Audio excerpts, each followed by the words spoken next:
রাজ্যের আর্থসামাজিক অবস্থার উন্নয়নের জন্য কেন্দ্র এবং রাজ্য সরকার এখন বিভিন্ন পদক্ষেপ নিচ্ছে। বিভিন্ন প্রকল্প বাস্তবায়ন করা হচ্ছে, আর বিভিন্ন সরকারি প্রকল্প বাস্তবায়ন করতে বিভিন্ন দপ্তরের সচিব, অধিকর্তা সহ আধিকারিকেরাই সবচাইতে বড় ভূমিকা পালন করেন। সেদিকে লক্ষ্য রেখে সোমবার হাপানিয়ার টি নেস্ট অডিটোরিয়ামে বিল্ডিং স্টার্টস আপস ইন ত্রিপুরা শীর্ষক এক কর্মসূচির সূচনা হয়। তথ্য প্রযুক্তি দপ্তরের উদ্যোগে এই অনুষ্ঠানের আয়োজন করা হয়। তাতে উপস্থিত ছিলেন রাজ্যের মুখ্য সচিব জে.কে. সিনহা, তথ্য প্রযুক্তি দপ্তরের সচিব কিরণ গিত্তে সহ অন্যান্য আধিকারিকেরা। মুখ্য সচিব তার বক্তব্যে বলেন, নতুন কিছু করে রাজ্যের আর্থসামাজিক অবস্থার উন্নয়নে নিজেকে যুক্ত করার আহ্বান জানান। প্রত্যেক মানুষের মধ্যে এই ইচ্ছা থাকে বলেও মন্তব্য করেন তিনি। বিকশিত দেশ, বিকশিত রাজ্য, বিকশিত সমাজ গড়ার উপর গুরুত্ব দেন তিনি। এক্ষেত্রে প্যারামিটার আমরা পিছিয়ে থাকলেও ইচ্ছা শক্তিতে ত্রিপুরা পিছিয়ে নেই বলে মন্তব্য করেন তিনি। 28টি প্যারামিটারের মধ্যে ত্রিপুরা 26টিতে শীর্ষস্থান অর্জন করেছে বলে জানান মুখ্য সচিব, যা রাজ্যের জন্য খুবই গর্বের বিষয়। सभी लोगों में वो एक इच्छा है कि हम कुछ नया करें और नया करके अपने आप को तो सुदृढ़ करें ही, त्रिपुरा की जो आर्थिक अवस्था है, यहाँ की जो सोशियो इकोनॉमिक स्थिति है, उसमें अपना योगदान करें। जैसा कि आप सभी लोग जानते हैं कि कुछ ही दिनों पहले या अभी भी जो भी कन्वर्सेशंस होते हैं विकास के बारे में, डेवलपमेंट के बारे में, तो बात चलती है विकसित देश की, विकसित राज्य की, विकसित समाज की। और स्वाभाविक है जो भी हमारे पैरामीटर हैं, पर कैपिटा इनकम हो या ग्रॉस डोमेस्टिक प्रोडक्ट हो, यदि उस पैरामीटर्स को लें या अन्य पैरामीटर्स को भी लें तो हम लोग काफ़ी पीछे हैं।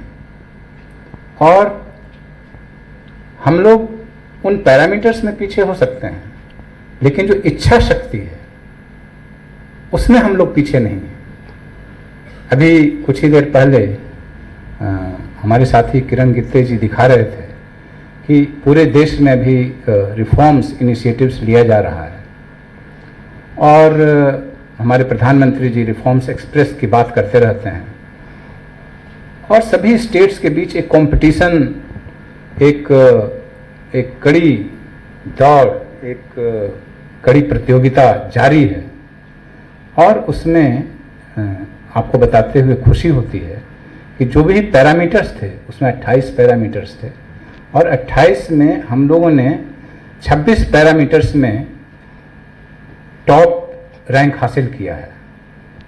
और जो हमारे पीछे जो सेकंड स्थान पे हैं वो राजस्थान है, और वो अभी तक 4 ही पैरामीटर्स में उपलब्धि पाए हैं। इसका मतलब हम लोग 28 मीटर की रेस में जो दूसरे नंबर का खिलाड़ी है उससे हम लोग कितना आगे हैं।